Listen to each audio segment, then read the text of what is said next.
क्या मांगे इस मांग को क्या करना बताएंगे? पैसों के लिए राजस्थान विश्वविद्यालय का प्रशासन विद्यार्थियों को फेल कर रहे हैं। तो आज हम पैसों से लदा होकर आए हैं कि जितने पैसे चाहिए उतने पैसे लो ले, लेकिन आप विद्यार्थियों के भविष्य के साथ खिलवाड़ मत कीजिए, उन्हें पास कीजिए। आप देखिए 90% स्टूडेंट्स को नोट पर नोट किया गया है। पहले लड़े थे गोरों से, अब लड़ेंगे चोरों से। ये नारे राजस्थान विश्वविद्यालय का आम विद्यार्थी लगा रहे, यानी यहाँ चोर बैठे जो शिक्षा के नाम की दलाली कर रहे हैं। आपसे बातचीत करने के लिए वो आए, प्रशासन डरा हुआ है कि अगर बाहर जाएंगे तो जवाब क्या देंगे, क्योंकि विद्यार्थी की मांग जायज है और इसके खिलाफ हम लोग लड़ाई लड़ रहे हैं। जो विद्यार्थी नॉर्मली फेल हुए हैं, जिनका फेल उनको लेकर प्रदर्शन किया जा रहा है। बिल्कुल, तमाम वो विद्यार्थी non promoted new education policy से इफेक्टेड है, वो आज यहाँ है और इसके खिलाफ मजबूती से आवाज उठा रहे हैं। एक बार आप पहले भी नजर आए थे, जो है उसमें भी अभी तक कुछ कार्रवाई हुई नहीं। लेकिन लंबा समय लग सकता है, लेकिन मैं आपको मीडिया के माध्यम से बताता हूँ कि जीत हमारी होगी। चुनाव भी होंगे और ये रिवेट की शिक्षा की धांधली में हम लोग राजस्थान इतने विद्यार्थी 90% स्टूडेंट विद्यार्थी, मतलब लाखों विद्यार्थी समस्या है, और ये सिर्फ राजस्थान विश्वविद्यालय प्रदेश के समस्त विश्वविद्यालय की। सरकार से क्या मांगे आप? सरकार से ये है कि जो शिक्षा के नाम की दलाली इसको बंद कीजिए, जो वादे आपने विद्यार्थियों से किए थे उन वादों पर उतरिए और शिक्षा विद्यार्थियों को दीजिए, ताकि आने वाले भविष्य में वो अपना भविष्य उज्जवल देख सके। सरकार आपकी मांगे पूरी नहीं करती है, आपको पुलिस पे कार्रवाई आगे करनी नहीं होती, तो आपने सुना होगा कि जेएनजी क्या कर सकता है। नेपाल में जेएनजी ने तख्ता पलट कर दिया, तो ये तो राजस्थान विश्वविद्यालय, ये सारे जेएनजी खड़े हैं यहाँ।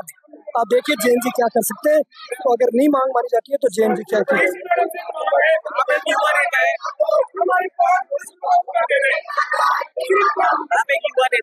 ठीक है, आपकी क्या रणनीति है? आपके क्या कुछ रणनीति तो होगी इसको लेकर, जिसको लेकर धरना प्रदर्शन कर रहे हैं? बिल्कुल, ये देखिए लड़ाई लड़ रहे हैं शिक्षा मंत्री को मिलकर, तो विद्यार्थी शिक्षा अफेक्टेड है और इस लड़ाई को मजबूती से हम लोग लड़ रहे हैं। शिक्षा मंत्री के पास कुछ नहीं है, उनके पास कुछ नहीं, उनको नहीं पता न्यू एजुकेशन पॉलिसी क्या है, वो सिर्फ बैठे हैं। उनको आज आप मीडिया के माध्यम से जाके पूछोगे न्यू एजुकेशन पॉलिसी क्या है, तो यहाँ के वाइस चांसलर और शिक्षा मंत्री नहीं बता पाएंगे। कल हमारी टीम यहाँ पे आई थी, कल भी चल रहा था प्रदर्शन, वहाँ पे हमने देखा कि कुछ विद्यार्थी को ये पता नहीं कि शिक्षा मंत्री कौन है। बिल्कुल, देखिए ये बड़े दुर्भाग्य की बात है, प्रदेश के शिक्षा मंत्री का विद्यार्थी का नहीं पहुंच पा रहा है। अगर वो इतने जागरूक होते तो विद्यार्थियों के पास जाते और बता पाते कि हाँ मैं प्रदेश का शिक्षा मंत्री हूँ। यहाँ पे पैसा लेके सामने आ रहा है कि यहाँ पे युवाओं को फेल किया गया और उस पैसों के बाद पैसा मांगा जा रहा है। और लोगों से बातचीत करेंगे यहाँ पे। आप ये हमारे भविष्य के साथ ऐसे नहीं खेल सकते, इनको बाहर आना ही पड़ेगा और आज जवाब देना ही पड़ेगा। ये हमारे जितने भी बच्चे हैं यहाँ पे, जो जिनको भी नोट प्रमोट किए गए, वो आज यहीं पर धरने पे बैठेंगे। आज इनको बाहर आके हमारे सवालों को जवाब देना ही पड़ेगा, वरना हम यहाँ से बिल्कुल भी नहीं हिलने वाले। हम यहीं धरना देके बैठे रहेंगे। ये हमारे भविष्य के साथ खेल रहे नहीं, हमारे ये लोग आ ही नहीं रहे बाहर। प्रशासन, पुलिस प्रशासन को आगे कर दिया इन लोगों ने। इनको डर लग रहा है कि हम बाहर आके जवाब क्या देंगे। ये हमारे भविष्य के साथ नहीं खेल सकते, इनको बाहर आना ही पड़ेगा। सरकार से आपकी क्या मांगे? प्रशासन चोर है। सरकार से क्या मांगे? सरकार से क्या मांगे? सरकार से ये मांगे कि ये हटवा दो आप हमारे, तो नोट प्रमोट का जो करवाए ना, इनको बोलो ये हमारे रिवॉल्यूशन का जो इन्होंने हमारे दला है ना, इसको हटवा दे, बंद करवा दे ये लोग, वरना हम लोग यहीं पर धरना देके बैठे रहेंगे और हम जब तक नहीं जाएंगे जब तक ये हमारी मांगे पूरी नहीं करेंगे। अगर सरकार आपकी मांगे नहीं करती तो आगे आपकी क्या रणनीति रहेगी? आज ये लोग डबल है, कल अब ट्रिपल होंगे और अगली बार चौबल होंगे, लेकिन हम इसी तरह की करते रहेंगे। और अगर ये लोग शांतिपूर्वक नहीं मारते तो फिर हम अशांति का प्रयोग करेंगे। मामला ये है कि हमसे ये पैसों की वसूली ज्यादा। पहले सेमेस्टर 1 में हमसे फॉर्म के पैसे भरवाए जाते हैं, उसके बाद हमें बैग लगा जाती है, फिर लेवल का फॉर्म भराते हैं, तब हम पैसे देते हैं, फिर हमारा उसमें भी प्रमोट नहीं किया। उसके बाद सेमेस्टर 3 में फिर हमसे वापस पैसे लेके फॉर्म भरा जाएगा, उसके बाद हमें नहीं पता फिर क्या पता बैग प्रमोट कर दे, उसके बाद हमारा तो साल ही बर्बाद हो जाएगा। सेमेस्टर में बैठ नहीं सकते, 1 साल की फीस गई पूरी तरीके से। आपसे कोई मांगे अभी तो प्रदर्शन कर रहे हैं। कल भी प्रदर्शन था यहाँ पे और आज प्रदर्शन है और इसी तरीके से बढ़ता रहेगा अगर उन्हें कोई सॉल्यूशन नहीं अगर एनएस पे हटा ही नहीं तो यही प्रदर्शन चलता रहेगा। आप भी लगातार मौजूद है यहाँ पे, किस प्रकार की बात सरकार से करते हुए नजर आ रहे हैं? क्या है पूरा मामला ये? देखिए रिवेल का मामला, ये जो सेमेस्टर प्रणाली में शिक्षा विभाग ने जब से सेमेस्टर प्रणाली लागू की है तो बच्चों के समझ में नहीं आ रही ऐसी कौन सी शिक्षा प्रणाली आ गई तो बच्चों को समझ में नहीं आ रही। हमारा शिक्षा मंत्री से सवाल है, मेरा सवाल नहीं है, राजस्थान विश्वविद्यालय पूरे राजस्थान के समस्त विद्यार्थियों का सवाल है, ये रिवेल ने जो सेमेस्टर सिस्टम ने आपने रिवेल में पैसे देके पास करने का काम क्यों कर रहे हो?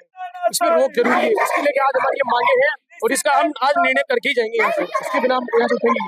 लेकिन सरकार द्वारा, शिक्षा मंत्री द्वारा भी कई जो है योजनाएं और युवाओं के लिए निकाली शिक्षा मंत्री जी को खुद को पता नहीं है, शिक्षा मंत्री जी खुद को पता नहीं क्या हो रहा है रास्ता। आपके साथ शिक्षा मंत्री कौन है? उप शिक्षा मंत्री कौन है? उस शिक्षा मंत्री तो प्रेमचंद जी है, शिक्षा मंत्री मदद दिला उनको क्या करना चाहिए इसको लेकर? चेंज करना चाहिए, ये सेमेस्टर प्रणाली हटानी चाहिए उनको, वापस वही पिछले वाली जो प्रणाली थी वही लागू हो रास्ता। हाल में देखा जाए कि पिछले सरकार से लेकर अब तक जो है उसके चुनाव भी नहीं हो पाए, उसी का तो हमें आज ये परिणाम भुगतना पड़ रहा है। अगर चुनाव हो जाते हैं तो विश्वविद्यालय प्रशासन को हमारी बात माननी पड़ती है। तो ये सरकार का पता नहीं कौन सा इनका तरीका है, क्या सिस्टम है, वे चुनाव नहीं करवा रहे हैं। ये बहुत बड़ा दुर्भाग्य है हम सभी को। यहाँ आजाद विश्वविद्यालय में हमने एडमिशन ले लिया, अगर आपकी मांगे पूरी नहीं होती तो आगे आपकी क्या रणनीति रहेगी, क्या मूवमेंट रहेगा? देखो अभी तो हम यहाँ डटे हुए हैं, प्रशासन जब तक वार्ता नहीं होती तब तक हम यहाँ डटे रहेंगे लगातार। यहाँ गरीब मजदूर गाँव से निकल के स्टूडेंट्स उनके माँ बाप उनके सपने को देखते हुए यहाँ एडमिशन करवाते हैं कि हमारा बच्चा राजस्थान के सबसे बड़े विश्वविद्यालय में पढ़ेगा तो अपना नाम रोशन करेगा। लेकिन दुर्भाग्य ये है कि यहाँ पे परिणाम ऐसे आ रहे हैं कि नोट प्रमोटेड साल खराब करने का काम कर रहे हैं प्रशासन। क्या रूट मैप क्या रहने वाला है? देखिए अभी तो कुछ तय नहीं है, लेकिन अभी तो जो आज हम यहाँ हैं इसका हम प्रशासन से जवाब लेके फिर ये समझे। आज जो प्रदर्शन चल रहा है किस वजह से चल रहा है? क्या ऐसा हुआ है कि जिसकी वजह से इतना बड़ा जो युवा है जो यूनिवर्सिटी में पहले पढ़ता हुआ नजर आ रहा था, आज वो यूनिवर्सिटी के खिलाफ खड़ा नजर आ रहा है? देखिए जब हमारे इतिहास में छात्रों के अधिकारों का हनन हुआ है तो छात्र सड़कों पर आए हैं और अपने हक और अधिकार की लड़ाई मजबूती से लड़ी है। आज जब छात्रों को बेदखल कर दिया इस प्रशासन ने तब ये कहाँ जाएंगे साहब? जब इनको नोट प्रमोट कर दिया, साल बिगाड़ दिए तो ये किसके पास जाएंगे? ये अपनी आवाज अगर लोकतंत्र में नहीं उठा सकते तो हमें कोई अधिकार नहीं है लोकतंत्र में रहने का। तो ये कौन सा न्याय है साहब? पुलिस प्रशासन को आगे कर दिया, हम हमारे हक की लड़ाई लड़ रहे थे तो हमें लाठियां और डंडे बरसाने लगे। हम अगर अधिकार और न्याय नहीं मांगेंगे तो क्या हम किससे न्याय मांगेंगे? आप बताइए। आप खुद देखिए उधर गरीब है कैमरा एक बार, वो प्रशासन की गाड़ी आ चुकी बड़ी वैन, अब वो पूरा प्रशासन हमारे को पाबंद करने के लिए आया गया है। ये प्रशासन है जो हमें पाबंद करने के लिए आया गया है और हमें यहाँ से हटाया जाएगा, हटाया जाएगा। हमने यहाँ छात्रों को भी कहा है कि टूटने और बिखरने का चलन मांग लिया, हालात से शीशे का बदन मांग लिया। अरे हम भी खड़े थे तकदीर के दरवाजे पर, लोग दौलत पर गिर पड़े, हमने न्याय मांग लिया और हम न्याय के लिए लड़े हैं साहब। न्याय के लिए लड़ते रहेंगे और मजबूती के आखिरी दम तक लड़ेंगे। जब तक हमारी सांस में सांस है, हमारे रगों में अगर खून बह रहा है तो वो इस देश के न्याय के हर अधिकार की लड़ाई लड़ेंगे। और आपको भी बता देना चाहता हूँ और आपके माध्यम से इस प्रशासन को चेता देना चाहता हूँ कि अगर हमें न्याय नहीं मिला, अगर हम न्याय नहीं पा पाए तो ये छात्र कोई जाने वाला नहीं है। मजबूती के साथ लड़ाई लड़ेंगे और अगर हमें दबाने का प्रयास किया तो इन ईंट से ईंट बजा देंगे, डरने वाले नहीं है। मजबूती से किसान परिवार के लड़के हैं, हम सब किसान परिवार से आते हैं। मैंने अभी भाषण दे रहा था साथियों को तो कहा कि किसान परिवार से कौन कौन है, एक भी हाथ नीचे नहीं रहा, हर आदमी किसान परिवार का था। और ये किसान परिवार के लड़के अगर इस जयपुर के इस महानगर में आके धक्के खाएंगे, हमारी लड़ाई किसी सरकार से नहीं है, हमारी लड़ाई किसी व्यक्ति विशेष से नहीं है, हमारी लड़ाई विश्वविद्यालय प्रशासन से है। क्या वो इन लड़कों का दर्द नहीं समझती? ये बहनें यहाँ संघर्ष कर रही है साहब, इन बहनों का दर्द नहीं समझती? आज अगर ये दर्द को नहीं समझे तो आने वाली पीढ़ियां हमारे ऊपर थूकेगी और हमें लालत है अगर हम इनको न्याय नहीं दिला पाए। आप लोग जो है अपने युवाओं के लिए प्रदर्शन करते हुए नजर आ रहे हैं, लेकिन इसका फायदा उन लोगों को भी कहीं ना कहीं मिलता हुआ नजर आएगा जो कि रियल में फेल होने लायक है। कुछ विद्यार्थी ऐसे हैं जिनको, क्योंकि हमारी टीम कल की थी जहाँ पे हमने बातचीत की थी, कुछ विद्यार्थियों ने कहा था, उनसे पूछा गया था कि है ना यहाँ के उप जो है शिक्षा मंत्री कौन है, उनको उसका पता नहीं, वो सवाल का जवाब पता नहीं है। देखिए शिक्षा मंत्री जी ने अभी कुछ दिनों पहले ही पूछा एक स्कूल में जाके, अनाराम नहीं आते हैं, तो ये तो कोई बचकाना बातें हैं। लेकिन मैं आपको आश्वस्त कर देता हूँ, हमारी टीम उन्हीं बच्चों के साथ यहाँ आई है जो रियली में नॉट प्रमोटेड है, और जो फेल हुए हैं वो तो वास्तव में फेल हुए हैं, उसकी हम कोई मांग नहीं कर रहे हैं। लेकिन हमारी टीम ने पूरी जांच पड़ताल करी है, हर बच्चे के रिजल्ट को ध्यान से देखा है, मजबूती के साथ हम यहाँ सत्य के साथ खड़े हैं, हम असत्य के साथ नहीं खड़े। और सत्य अगर मजबूत है तो हराने वाली दुनिया में कोई ताकत नहीं है जो आपको हरा दे। मतलब आपकी टीम ने जिस प्रकार से जांच की है कि जिस वो लोग यहाँ पे मौजूद है जो रियल में फेल होने लायक नहीं थे लेकिन फेल हुए, तो ये चीज तो यूनिवर्सिटी के जो अध्यापक है, प्रिंसिपल है या फिर बाहर कॉपियां चेक होने जाती है, वो आपके सामने कैसे आई? देखिए, आपको पता है प्रशासन डरता है। ये लोग अगर छात्र रोड पे आ जाएंगे तो इनकी क्या हालत होगी ये तो आप भी जानते हैं और हम भी जानते हैं। जब मैं छात्र हितों की हर जगह लड़ाई लड़ता हूँ तो मुझे पता है मैंने कितनी लाठियां और डंडा खाई है, कितने दिन जेलों में रहा हूँ। यानी आप एक युवा छात्र नेता की रेस में चलने के लिए नहीं, आप जिस तरीके से मुझे ले रहे हैं, मैं मजबूती के साथ आपको बता देना चाहता हूँ कि हम वो वाले नहीं है कि एक दो रील बना के फॉर्च्यूनर गाड़ी में बैठ के चल दिए थार और कट मार रहे हैं लोगों के। हम तो मजबूती के साथ लड़ते हैं साहब। हमारे पास ना तो कोई गाड़ी है ना घोड़ा है, हमारे तो चलाने वाले मिश्रा जी हैं, इनके साथ हम तो आए और हम हमारे पास कोई पैसा तो ऐसा नहीं है, लेकिन हम इनकी लड़ाई लड़ेंगे। किसान परिवार से आते हैं इसलिए लड़ेंगे, गरीब मजदूर वंचित शोषित और पीड़ित वर्ग से आते हैं इसलिए लड़ेंगे। लास्ट टाइम जब यहाँ पे जो है चुनाव के छात्र चुनाव हुए थे उसमें जो आपके अध्यक्ष चुने गए थे निर्मल चौधरी, वो भी कहीं नजर नहीं आ रहे इस मामले को लेकर। देखो, आपने बहुत अच्छी बात कही है। इन लोगों को आगे आने में डर इसलिए लगता है कि इनकी राजनीति खराब हो जाएगी।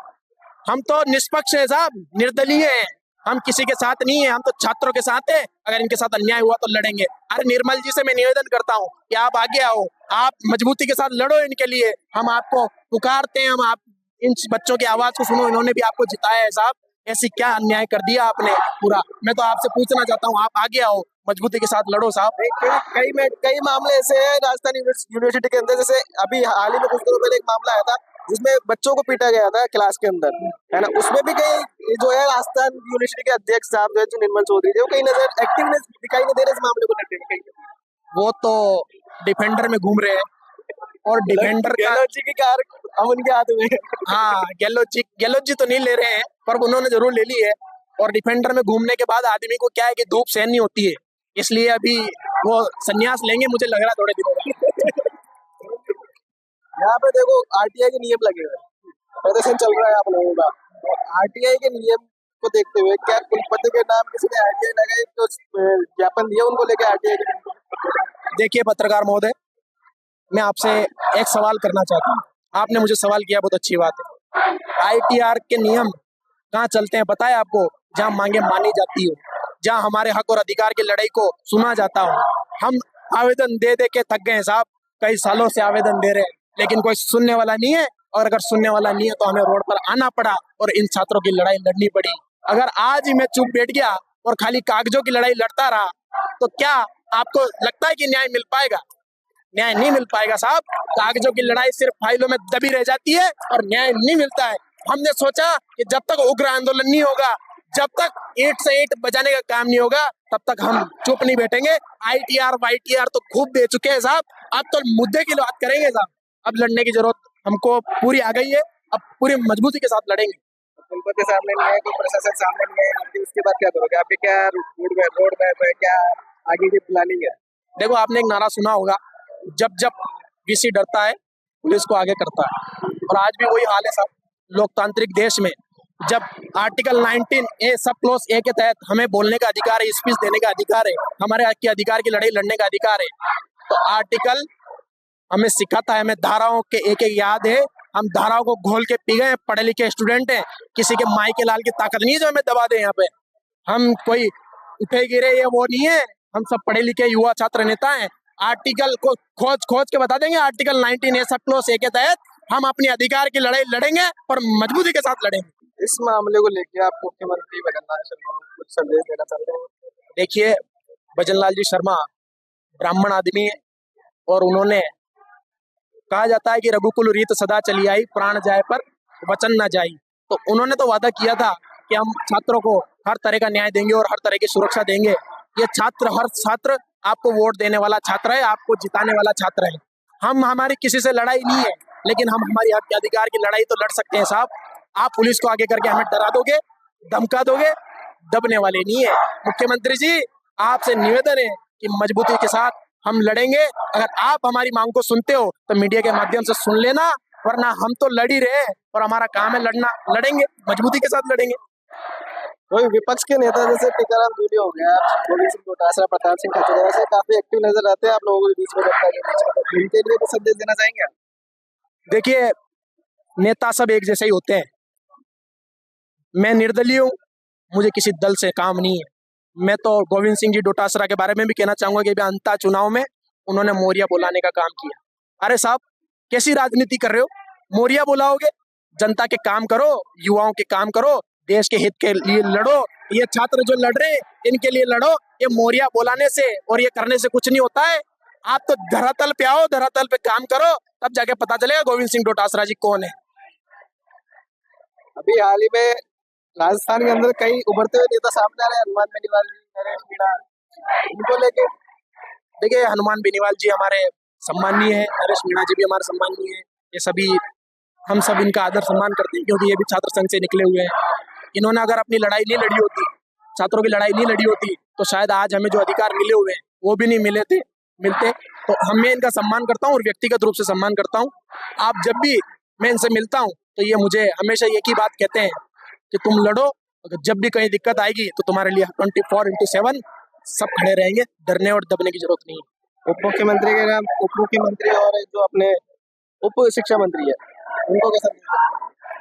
हमारे दिया कुमारी जी जो उप मुख्यमंत्री है, प्रेमचंद बैरवा जी जो है, इनको भी खुलकर आगे आना चाहिए। ये कोई छात्र किसी जाति धर्म विशेष से नहीं आता है, ये वंचित शोषित पीड़ित वर्ग से आता है, किसान परिवार से आता है, इसलिए इनकी लड़ाई लड़ रहे हैं। अगर आपको समय मिल जाए, भाषणबाजी से आपको समय मिल जाए, इन छात्रों की नहीं सुनने के कारण आप नहीं आ रहे हो, तो मैं आपसे निवेदन करता हूं कि आप आए और इन छात्रों की लड़ाई लड़े। आप हमारे साथ आकर अगर हमारी लड़ाई नहीं लड़ोगे, हमारी मांगों को नहीं मानोगे, तो ये छात्र कहाँ जाएगा साहब? इन छात्रों की तो आवाज सुननी पड़ेगी। ये छात्र अगर सड़क पे आ गया तो लॉ एंड ऑर्डर कंट्रोल करने में आपको दिक्कत हो जाएगी। इसलिए हम यही निवेदन करते हैं कि लॉ एंड ऑर्डर बचाना चाहते हो तो मजबूती से आगे आ जाओ, हमारी मांगे मान लो। एक सवाल मेरा ये रहेगा कि जब राजस्थान यूनिवर्सिटी के अंदर चुनाव हो रहे थे, हर साल मतलब हर टाइम पे चुनाव होते थे, उस समय कई जो है अध्यक्ष पद के लिए खड़े होते थे। उस समय जो भी अगर कुछ भी समस्या सामने आती थी तो एक के बाद एक सारे सामने आते थे, लेकिन इस बार शुभम रेवाड़ के अलावा कोई सामने नजर नहीं आ रहा है। तो यही तो बात है साहब, शुभम रेवाड़ हमारे लिए लड़ रहा है, हम शुभम रेवाड़ के साथ हैं, तो क्या दिक्कत है? अगर ये लड़ेगा, है वही सूरमा इस जग में जो अपनी राह बनाता है। कोई चलता है पद चिन्हों पर, कोई पद चिन्ह बनाता है, तो ये हम पद चिन्ह बना रहे हैं। लोग हमारे पद चिन्हों पे चलेंगे तो बहुत अच्छी बात है। अगर वो भी अपने पद चिन्ह बनाना चाहते हैं तो आगे आए, मजबूती से लड़े जैसे हम लड़ रहे हैं। तो अब देखना ये होगा कि आने वाले टाइम में क्या ये छात्रों का प्रदर्शन है वो कितना सक्सेसफुल होता है, क्या इनकी मांगे पूरी की जाती है, क्या आरयू प्रशासन द्वारा है जो इनकी मांगों की सुनवाई की जाती है और वापस से है जो इनके रिजल्ट में कुछ चेंजिंग किए जाते हैं। ये हम आपको लगातार आपको बताते रहेंगे। इसके लिए आप बने रहे हमारे साथ और देखते रहे गो पॉलिटिक्स।